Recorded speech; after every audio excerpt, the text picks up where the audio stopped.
Hi, this is Paul, and this is Rough Draft for Sunday, where I'm walking through the current version of my Sunday sermon. If you have some input you'd like me to see, some things that you think the sermon could be improved by, or just leave them in the comments section. I'm always curious to know what you think. Jake Angeli is sometimes known as the QAnon Shaman. At the anniversary of the storming of the Capitol, an industrious reporter decided to give him an interview by phone over basically over his cell phone. It's quite interesting listening to this middle-aged man describe himself and his religious beliefs and what he believed a shaman was and who he believes he is and how he fits into the story of the country and the story of the world. He's very much self-taught, self-authenticated, and now he's doing time for his events on that day. There were hundreds of people who stormed that building, but just putting up his picture, many of you know him. The bison hat, the horns, the flag, all of the various symbols that he had, the tattoos, which he talks about in the interview, how he got them and what they mean for him. His identity, who he is, how we understand him, has everything to do with the place he was at when the pictures were taken. There are pictures of him at other protests and other times around the country, but if there is one figure that will be remembered from this event, it's probably him. Now, it's very interesting because he claims that he is of Native American descent. His grandma once told him that he had Cheyenne blood, and that weaves into his story. And, well, then the story gets strange. How should we understand what happened on that day? Well, it depends a lot on one's perspective. For many, it's an insurgency. Some imagined they were storming it to sort of save the country and not take it over or defeat democracy. With his Native American blood, was he in fact taking it back from the peoples that had taken it from him in the first place? Is this a very distant taking back America? What you see is that even on an event with many pictures and many symbols, that a rush of interpretations flow in, even when all the parties are very much paying attention, and there are congressional hearings, and there are newspaper articles, and many, many, many people were there that day and can tell the story. But figuring out what it means, well, that's a very complex thing.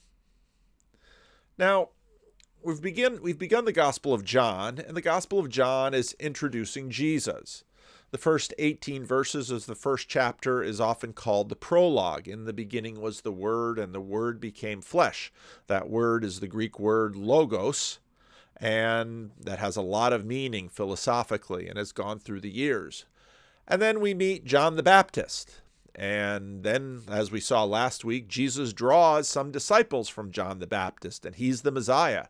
They understand that he is the one who is going to rescue Israel from its ongoing enslavement to pagan oppressors. That's what we saw 2 weeks ago. Last week, we saw Mary opening the door, in a sense, to Jesus' ministry, pushing him through the door or inviting him through the door and saying, "There's no wine, do something." And Jesus, in fact, provides wine and provides a lot of it. And the signs begin.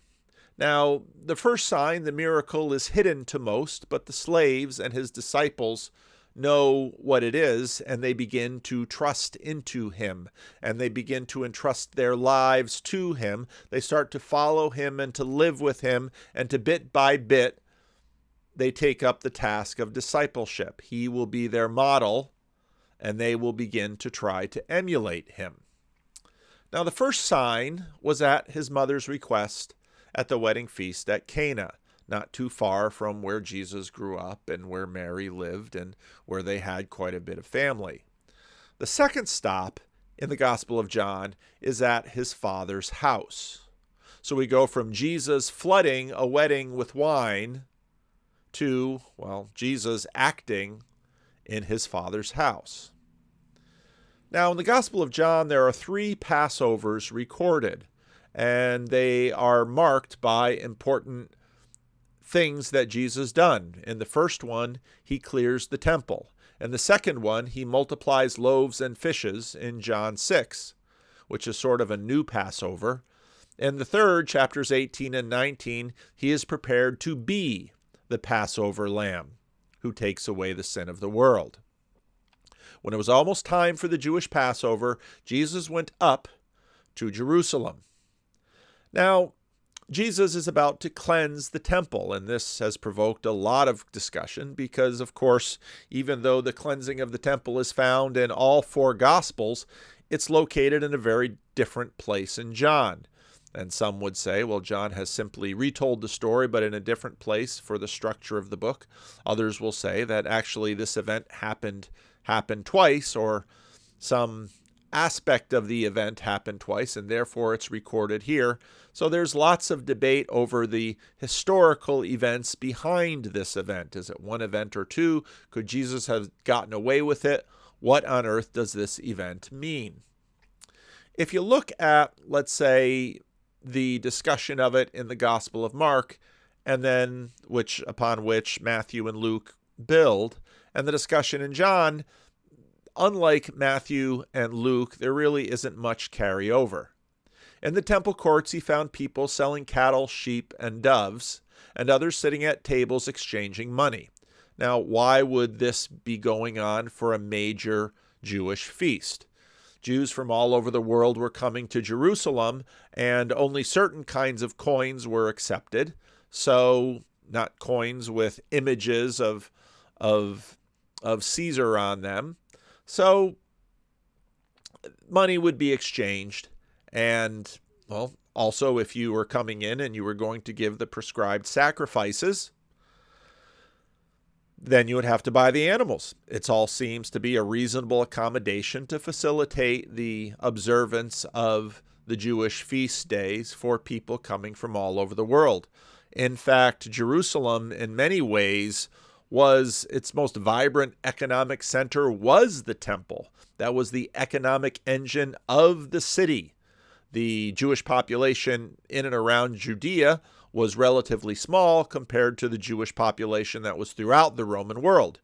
The Judean and the Galilean populations were relatively poor compared to the populations out there in the broader empire and the much larger cities.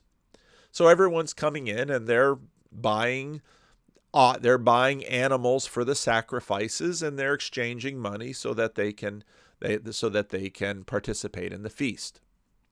So he made a whip out of cords and drove all from the temple courts, both sheep and cattle. He scattered the coins of the money changers and overturned their tables. To those who sold doves, he said, "Get these out of here. Stop turning my father's house into," and the Greek word is an emporium. This is a little different from the Synoptics. They quote, "Is it not written, my house will be a house of prayer for all nations, but you have made it a den of robbers." Now, there's a lot of speculation as to, well, what exactly is going on here? It seems a little unreasonable for Jesus to overthrow this particular service that was important for people coming in. And there's discussion as to other places in Jerusalem where the service was being conducted, where people could purchase animals or exchange money. And why does it have to be in the court of Gentiles? And if it's in the court of Gentiles, are they in fact pushing out the Gentiles? And there's a lot of discussion about this.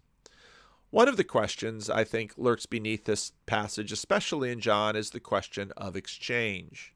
Is, in fact, the house of God simply an exchange?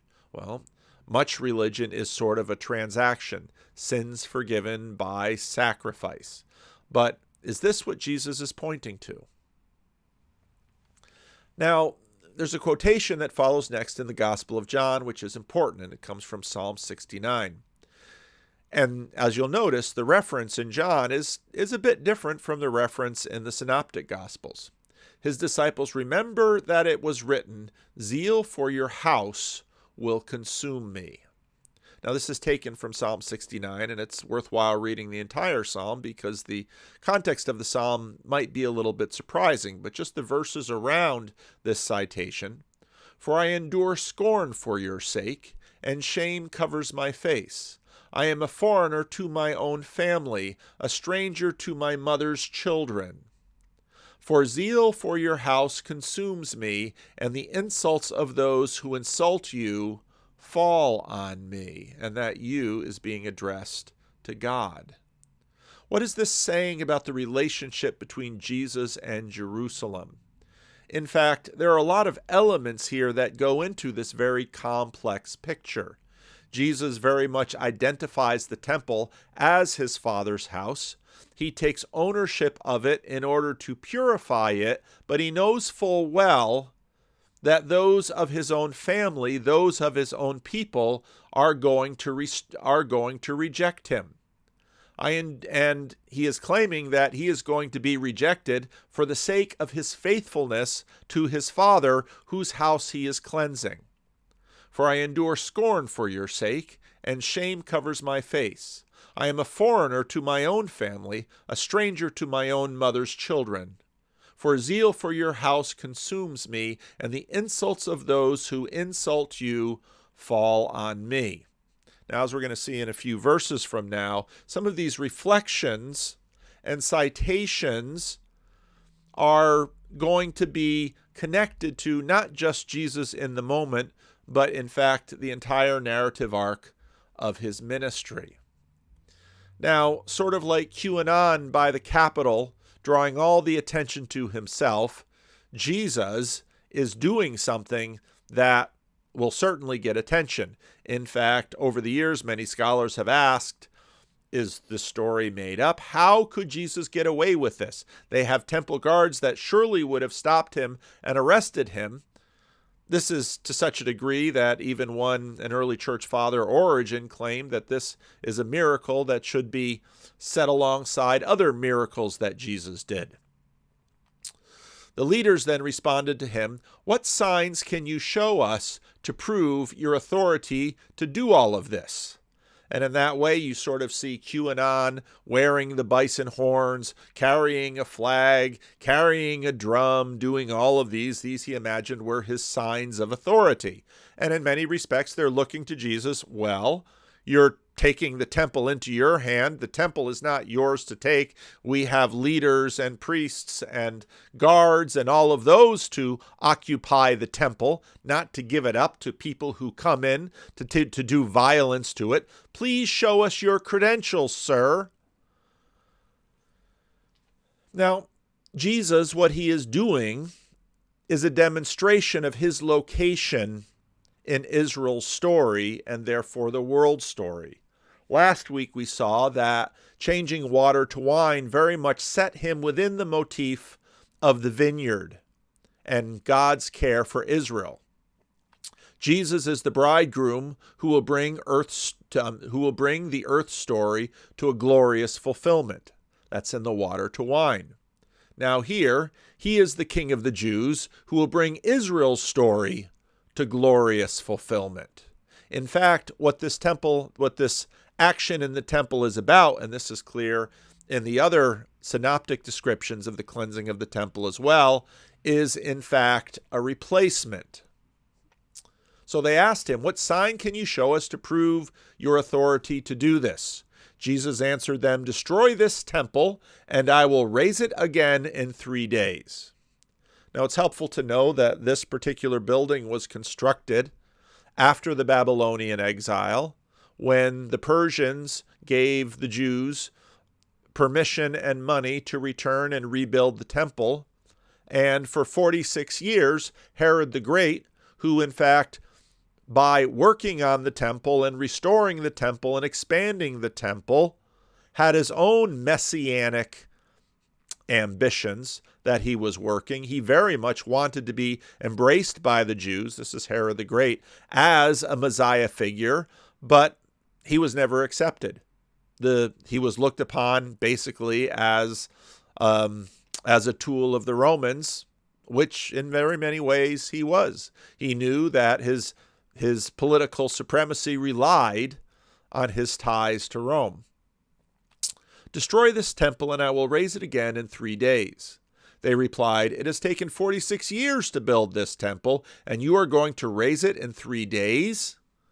They asked for a sign, and in a sense what Jesus points to them is, but the temple he had spoken of was his body. The sign was his body, and he said, "Destroy this temple, which they will do, and I will raise it again in 3 days." He's clearly pointing to the resurrection. By the signs they entrusted themselves into him, his disciples did. By the resurrection, they began to believe the scriptures and his words too. Verse 22, after he was raised from the dead, his disciples recalled what he had said. Then they believed the scriptures and the words that Jesus had spoken. You can see the transformation that is underway, and in fact, in this verse, we can see something of the timeline of the transformation.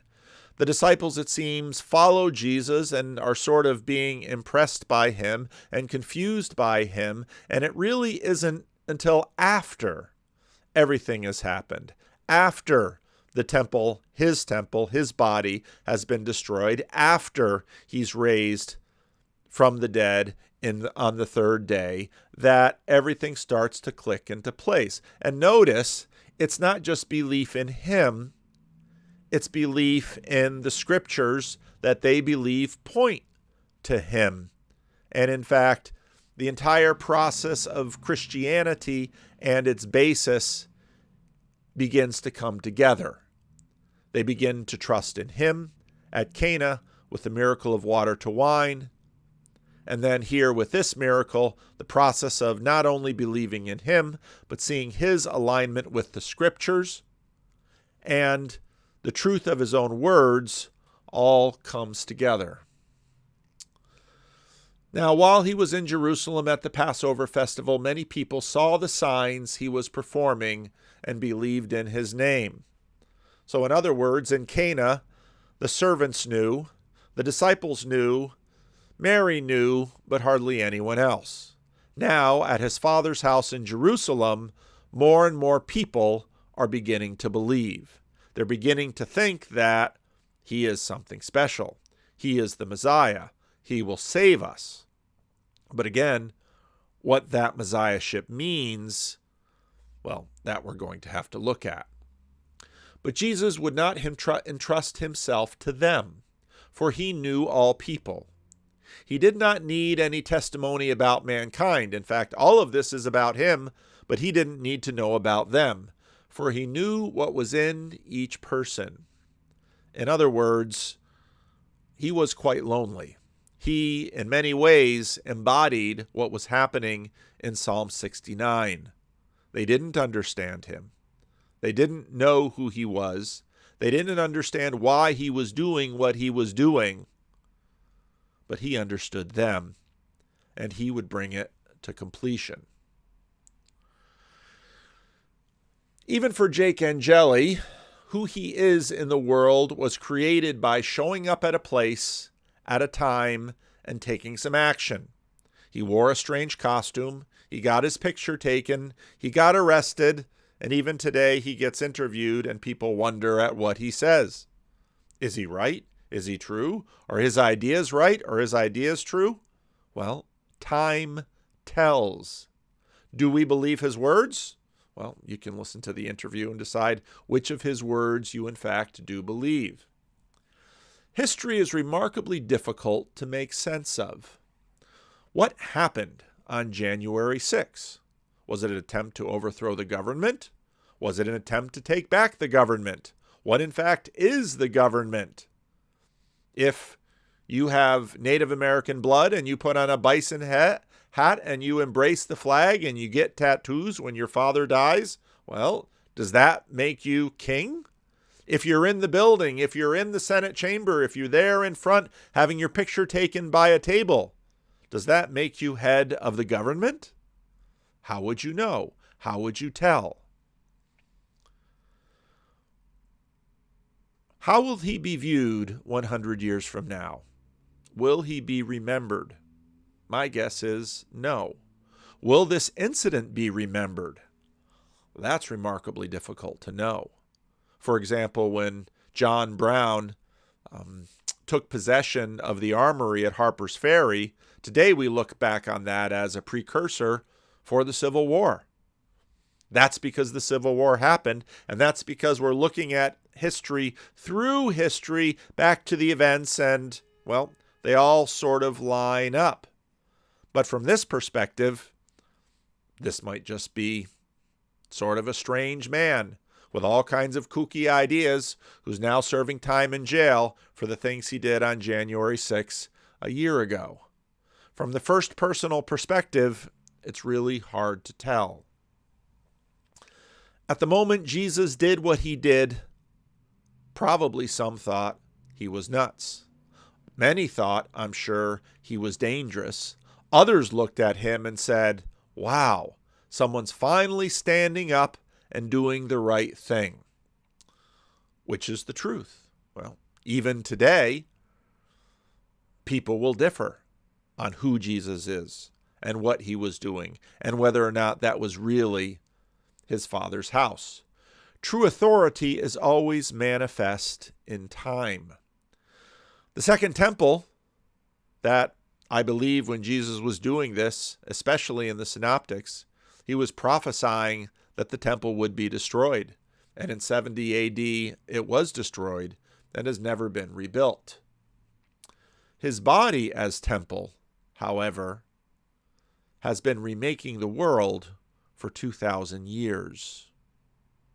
John introduces Jesus to us. What sign can you show us to prove your authority to do this? The sign on the top of the cross in 3 languages said Jesus, King of the Jews. Who was he? What did he do? Well, we're still talking about him, and it's 2,000 years later, and the number of people who believe in him and entrust themselves to him continues to grow. History is full of strange stories. Stories with bizarre characters that seem crazy, wrong, and insane. The vast majority of these are seen to be crazy, wrong, and insane, and mostly forgotten. But Jesus is a very interesting case. Back to Tom Holland's quote, because Tom Holland hadn't been thinking much about Jesus until he started to study it, and he says this in a podcast. Imagine you've got to write a story in which for the first time someone who suffers the excruciating death of a slave is going to be cast as being in some way part of the Creator God who fashioned everything. And he's got to be convincing, not just to people now, but for 2,000 years and across the whole span of the world. It's really an astonishing thing to have pulled off as a literary feat, and that 4 people did it is amazing. And again, the one thing the 4 people have in common is their subject, Jesus. I really don't think 2,000 years from now, the QAnon shaman will have the same status. This story, however, is foundational for more than we realize. The question we have to ask ourselves is how will we respond to it?